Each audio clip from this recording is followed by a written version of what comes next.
இயக்குனர் மைக்கேல். அவர் தன்னோட படத்துக்கு பேர் சொன்னார், போகும் இடம் தூரமில்லை. அதான் போகும் இடம் வெகு தூரம் இல்லை.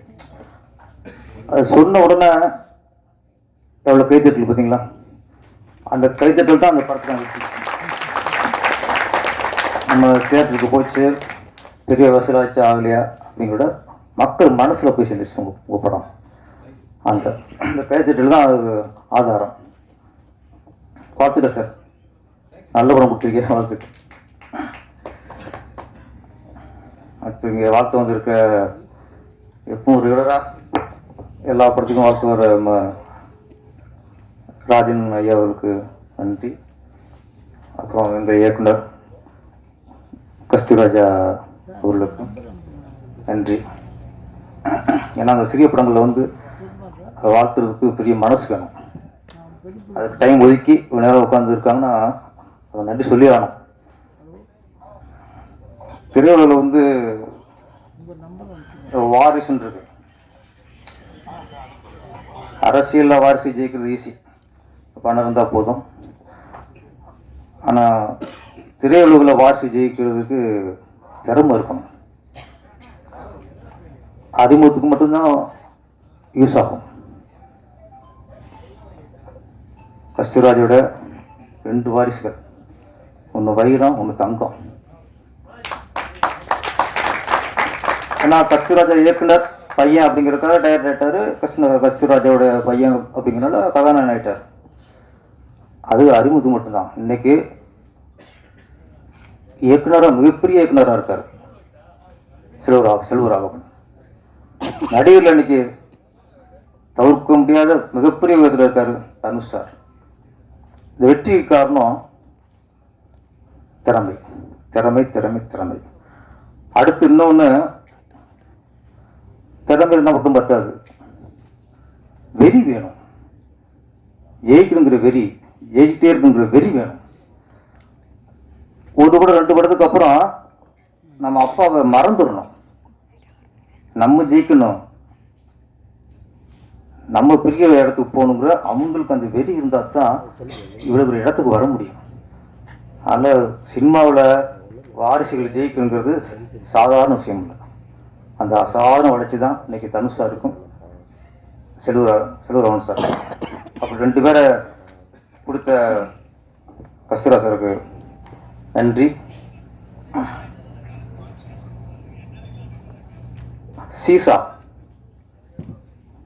சீசானா மீனிங் எல்லாருக்கும் தெரியும். இந்த விளையாட்டும்பாங்கள, பார்க்கலாம் பார்த்துருப்பீங்க. இந்த பக்கம் குழந்தை, அந்த பக்கம் குழந்தை இருக்கும். ஏற்று இறக்கு விளையாட்டு. அது விளையாட்டுலேயே சிறந்த விளையாட்டு சீசா. ஏன்னா மற்ற விளையாட்டுலாம் வெற்றி அடைவது ஓகே, ஒருத்தர் தோக்குறத நம்ம விரும்புவோம், ரசிக்க மாட்டோம், விரும்புவோம். இதுதான் ஒருத்தன் இறங்கும்போது ஏறம் ரசிப்பான், திருப்பி இறங்கும்போது அவன் ரசிப்பான். ஏறி இறங்கும்போது இந்த விளையாட்டில் அற்புதமான விளையாட்டு. இந்த படத்துக்கு இந்த தலைப்பு எந்த அளவுக்கு பொருத்தங்கிறது படம் பார்த்தா தான் தெரியும். ஆனால் இதுக்கப்புறம் சினிமாவில் பண்ணிட்டமும் சகஜம்தான். இயக்குனர் குணா சுப்பிரமணியத்திற்கு நீ இறக்கம் வரக்கூடாது, ஒன்லி ஏற்றம் தான். அவர்கிட்ட பிடிச்ச விஷயம் பக்தி, கடவுள் பக்தி. நம்ம ஒரு இயக்குனராக முயற்சி பண்ணுறோம். அப்போ ஒரு புடிசட்டை தொடர்ந்து 10-15 முயற்சி பண்ணி அதுக்கப்புறம் அப்பாயின்மெண்ட் வாங்கி அதுக்கப்புறம் அவர்கிட்ட கதை சொல்லி அந்த கதை பிடிச்சி போய் அந்த படத்து மூலமாக ஒருத்தர் இயக்குனர் ஆனார்னா நம்ம அங்கே கடவுள் நம்பணும்னு அவசியம் இல்லை, முயற்சி. அவருக்கு அது நல்லா இருக்குது, அவருக்கு திறமை இருக்குது. அந்த திறமையை புரிஞ்சுட்டு தயாரிப்பாளருங்கிற யார், சினிமா துள்ள உள்ளவர், படம் பண்ணுறவர். அது ஒரு வியாபாரம். அப்போ இந்த கதை சரியாக வரும்ட்டு வியாபாரத்துக்கு அந்த கதையை ஓகே பண்ணி அவரை இயக்குனர் ஆக்குறங்கிறது அந்த இயக்குனரோட திறமை தான். முயற்சி தான். இன்னைக்கு எங்கே கடவுள் பக்தி வேலை செய்யுதுன்னா, இங்கே இருக்க தயாரிப்பாளர் டாக்டர் செந்தில் வேலனும் அவர் திரைப்பட தயாரிப்பாளர் அல்ல, அவர் தொழில் டாக்டர். இவர் இங்கே ஒரு பேஷண்டாக போனவர், இவரை பற்றி அவர் விசாரிக்க, இவர் ஒரு தொழிலை பற்றி சொல்ல, அங்கே ஒரு டாக்டர் வந்து இவரை டைரக்டர் ஆக்குறார். அங்கேயும் கடவுள் இருக்கார். அது முயற்சி திறமைக்கலாம் அடுத்த விஷயம். அப்போ அங்கே கடவுளை நம்பி ஆகணும். இன்னும் நல்லா சொன்னார், செந்தில் வேலன் எனக்கு சிவன், சூனா மேடம் எனக்கு சக்தி. நம்ம சாமியை வந்து கோயிலில் தேடணும் அவசியம் இல்லை, அங்கே போய் சிலையில் பார்க்கணும் அவசியம் இல்லை. தக்க சமயத்தில் நம்ம வாழ்க்கையில் யார் உதவி பண்ணுறாங்களோ அவங்க தான் கடவுள். அங்கே கடவுளுக்கு உருவம் இருக்கு.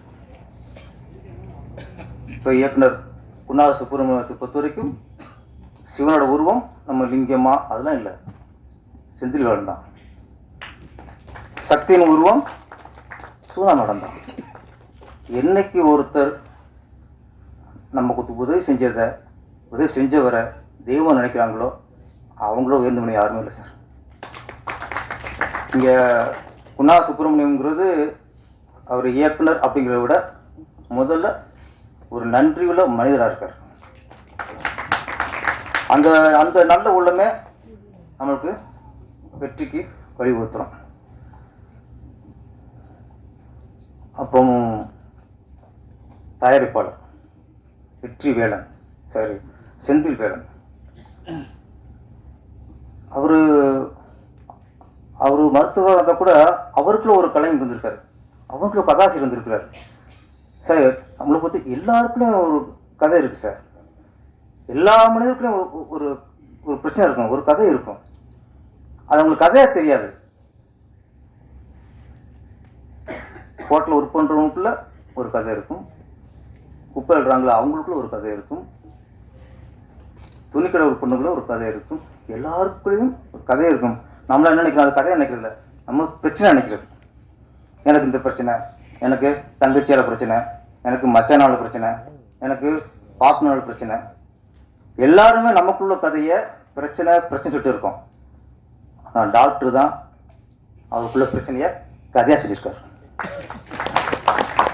அப்போ நம்ம பிரச்சனையா இல்லாமல் அதை கதையை பார்த்தாலே அதை ரசிச்சுக்குவோம், நம்ம டெவலப் பண்ணுவோம் கதையை. அப்போ நமக்குள்ள பிரச்சனையை அதை நீ கதையை நினச்சி பாருங்க, இது இப்படி போனால் இப்படி இருக்கும், இப்படி போனால் இப்படி நினச்சி பார்த்தாலே அங்கேயே அவனுக்கு இந்த மன அழுத்தம் போய் தேவையில்லாத ஒரு மன உளைச்சல் பிரச்சனை அதெல்லாம் போய் ஈஸியாயிரும். இன்னைக்கு இந்த மேடம் கற்றுக்கிட்டது நட்டி சார், எந்த பிரச்சனை சரி இது ஒரு கதை அப்படின்னு ஒரு கதையை உருவாக்கிட்டா முடிஞ்சு வச்சு பிரச்சனை ரொம்ப சால்வ் ஆயிரும். அதனால் ஒரு நல்ல கதாசிரியர் நம்ம திரையுலகம் கிடைச்சிருக்காரு. கதாசிரியர் மட்டும் இல்லை, பாடலாசிரியர். இப்போ நான் தான் பாட்டு எழுதினேன். நான் ஒரு 15 வருஷம் இப்போ ஃபீல்டில் இருந்து அப்புறம் கம்போசிங் போகும்போது அந்த டியூனை கட்டுட்டு நானாக சில இப்போ கம்மியாக வரைக்கும் போட்டு ட்ரெயினை பண்ணி தான் நான் டயர்ட் ஆனதுக்கப்புறம் என் படத்தில் பாட்டு எழுதினேன். அது ரொம்ப ஈஸி. நம்ம ஒருத்தருக்கு நம்ம எழுதுறதுலாம் ரொம்ப ஈஸி. அடுத்தவங்க கொடுக்குறதா நம்ம அதுவும் திறமையான மற்றவங்க திறமை நம்மளுக்கு டெவலப் பண்ணிக்கிறது தானே. ஆனால் எடுத்த உடனே கதை, அடுத்து பாடல். சார் பாடல் கதை எழுதுறது கூட ஈஸி சார், ஆனால் பாடல் எழுதுறது ரொம்ப கஷ்டம். அது எழுதுறதுன்னு தெரியும். அதுவும் இப்போ உள்ள மியூசிக் அவங்க போகிற டியூனுக்கு வார்த்தையை போட்டு ரொம்ப கஷ்டம். அப்போ கொஞ்சம் இழுப்பாங்க, அப்படியே வார்த்தை போட்டுருவான். ஓவோமா ஊர்கோலம் விழுந்துருவான். இப்போ அப்படி இல்லையா, டட்டக்கு எங்கிட்ட வார்த்தை தர்றது. ஒரு வார்த்தையை மடக்கி கரிச்சி மடித்து பேண்ட் வைக்கிற மாதிரி இருக்கும். அப்போல்லாம் அப்பல கட்சி பயன் பண்ணுற மாதிரி. அப்போ இந்த சூழலில் இப்போ உள்ள மியூசிக்கு பாட்டு எழுதுறது மிகப்பெரிய சவால். அந்த சவாலில் ஃபஸ்ட்டு வெற்றி அடிச்சிட்டாரு நம்ம ப்ரொடியூசர். அதில் ஒரு வரி இந்த சூப்பர் வரிங்க, பூகோளத்தில் முதல் தலைவன் தமிழன் தான். இந்த பூமியிலே முதல் தலைவன், முதல் மனிதனும் தமிழன் தான். ஆனால் நம்ம பெரும்பேசிட்டு கொண்டிதான் நாங்கள் தான் ஆதி தமிழன், ஆதி தமிழன், நாங்கள் தான் மூத்த தமிழன் எல்லாம் நம்ம சொல்லி கொண்டிதான். மற்ற சொல்ல மாட்டான். நம்ம பெருமையை நம்ம சொல்ல வேறு யார் சொல்கிறது? அப்போ உண்மையை திருப்பி சொல்லிட்டு இருந்தா தான் நமக்கே நம்ம தான் மூத்த குடிமகனும் அப்படின்னு ஞாபகத்துக்கு இருந்துகிட்டு இருக்கோம். நல்ல வார்த்தை போட்டார். முதல் மனிதன் சொல்ல முதல் தலைவன் தமிழன் தான் உலகத்திலே மிக சிறந்த தலைவன். அது தமிழுக்கு தமிழ் நம்ம தலைவன் நடிச்சு கொண்டிதான். என்ன அது ஒரு உற்சாகம் தானே, ஒரு நல்ல வார்த்தை. டக்குனு இவ்வளோ வரியில் அந்த வார்த்தை வந்து இன்றைக்கும் மனசில் அப்படியே பதிஞ்சிருச்சு. அப்போ இந்த படத்தோட கதாநாயகன் நட்டி அவர்கள், அவரை பற்றி சொல்லணும்னா, இப்போ விஜய் சார் வந்து அரசியலுக்கு வந்துருக்காரு. இன்னைக்கு சம்பளம் 150 கோடி 200 கோடி சொல்கிறாங்க. அந்த அவ்வளோ பெரிய அமௌண்ட்லாம் விட்டுட்டு, அவ்வளோ பெரிய வருமானத்தை விட்டுட்டு இன்னைக்கு முழுக்க முழுக்க அரசியலுக்கு வந்துட்டார். எப்படி விஜய் சார் அவ்வளோ பெரிய வருமானத்தை விட்டுட்டு அரசியலுக்கு வந்தாரோ அதே மாதிரி சார் நட்டியும். அப்போ நட்டி அரசியல் வந்து என்ன செய்கிறாதிய, நம்ம தலைப்பு ரெடியாயிருச்சு, ஹெட்டிங் ரெடியாயிருச்சு. அவர் கேமராமேனா இன்னைக்கு இறங்கினாருன்னா பல கோடி சார். இன்னைக்கும் இந்தி படங்களில் இன்னைக்கும் அவ்வளோ எதிர்பார்த்துருக்காங்க, கூப்பிட்டுருக்காங்க. அவர் பொழைக்க தேவை மனுஷன் வருது, கொடி கொடி வருதுல வாங்கி கல்லா கட்டாம இந்த நடிப்புங்கிறதுல அவருக்கு ஒரு அவ்வளோ ஒரு ஆர்வம். அது அது அதில் ஒரு ஒரு அதில் கண்டிப்பாக லவ் பண்ணுறாரு. அப்போ இந்த படத்துக்கு நீங்கள் கேமராமேனா உங்களுக்கு 5 கோடி சம்பளம், இந்த படத்தில் ஹீரோவானா உங்களுக்கு 50 லட்சம் சம்பளம், 5 கோடி தூக்கி போட்டுவார். நீங்கள் 50 லட்சம் 5 லட்சம் தெரியா வாயா நான் ஹீரோயா. மனுஷனுக்கு நான் யோசிப்பேன், என்னன்னா இவ்வளோ ஆஃபர் இருக்கு, இவர் அந்த நடிப்பில் அவ்வளோ ஒரு ஈர்ப்பாக இருக்காரு அப்படின்னா நமக்கு எது பிடிக்குதோ, நம்ம மனசு எது விரும்புதோ, நம்ம எதை செஞ்சு அவங்க மனசுக்கு நம்ம ஆத்மீக இருக்குதோ அங்கே பணத்தையே பார்க்கக்கூடாது சார். அதுதான் வாழ்க்கை. நம்ம பணத்துக்காக போயிட்டு இருந்தோம்னா நாளைக்கு இந்த இது கிடைக்காது, இந்த சந்தோஷம் கிடைக்காது, இந்த நிம்மதி கிடைக்காது. அப்போ குழந்தையா இருக்கும்போது அது என்னத்தை இது விரும்புதோ அதை கொடுத்தா தான் சந்தோஷம். அன்னைக்கு விரும்புகிறத 20 வருஷம் கொடுத்தா சாப்பிடுமா? குழந்தையா இருக்கும்போது அதுக்கு ஸ்வீட் பிடிக்கும், லட்டு கேட்கும், சிலேபி கேட்கும், எல்லாம் கேட்கும். ஆப்பிள் சேர்க்கணும் சுகர் வந்துடும். சுகர் வரும்போது சிலேபி கொடுனா கிழிஞ்சிடுவாங்க. அப்போ அந்தந்த நேரத்துக்கு என்னென்ன கிடைக்குதோ, எது மனசு பிடிக்குதோ அங்கே லாபம் நஷ்டம் பார்க்காம மனசுக்காக வாழ வேண்டும். மனசுக்காக எனக்கு தெரியும். நட்டி சார் இந்த ஒரு 5 வருஷத்தில் அவர் எத்தனை கோடி இழந்திருப்பாருன்னு எனக்கு தெரியும். ஒரு அசுரன் வா மகாராஜா, நாங்கள் மகாராஜா அவருக்கு நடிச்சா அவர் மகாராஜா. அவர் கேமரா போனால் அங்கே மகாராஜா இல்லை, அங்கே படை வீரனாக இருக்கலாம், தலைவர் இருக்கலாம். ஆனால் அவர் மகாராஜா இருக்கணும்னு நடிப்பார் சார். இன்னொன்று அவர் ரொம்ப பிடிச்ச விஷயம், பெரிய டைரக்டரு, சின்ன டைரக்டரு, பெரிய ப்ரொடியூசரு, சின்ன ப்ரொடியூசரு, இந்த தராதரமும் பார்க்க மாட்டார். கதை நல்லா இருக்கா? இன்னொன்று அவர் வந்து ஒரு இயக்குனருக்கு கால்ஷீட் கொடுக்குறாருன்னா கதைக்காக மட்டும் கொடுக்க மாட்டார். கதை சொல்லும்போதே அந்த டேரக்டரோட குணத்தை பார்த்துருவார் ஃபஸ்ட்டு. இந்த படத்தை பொறுத்த வரைக்கும் இந்த கதையும் தாண்டி நம்ம குணா சுப்பிரமணியத்துக்காக இந்த படம் பண்ணியிருக்கார் சார். எப்படி நான் சொன்னேன், கஸ்தூராஜா மகானாக இருந்தாலும் தனுசுக்கு வந்து அந்த வெறி இருக்குல்ல சார். இன்னைக்கு உச்சித்து போயிட்டாரு. இன்னைக்கும் ஒவ்வொரு பார்க்கும்போது ஒரு நடிகரை பார்க்க முடியல, அது படத்தை ஒரு வெளியினத்தை பார்க்க முடியுது, அவ்வளோ உழைப்பு தெரியுது.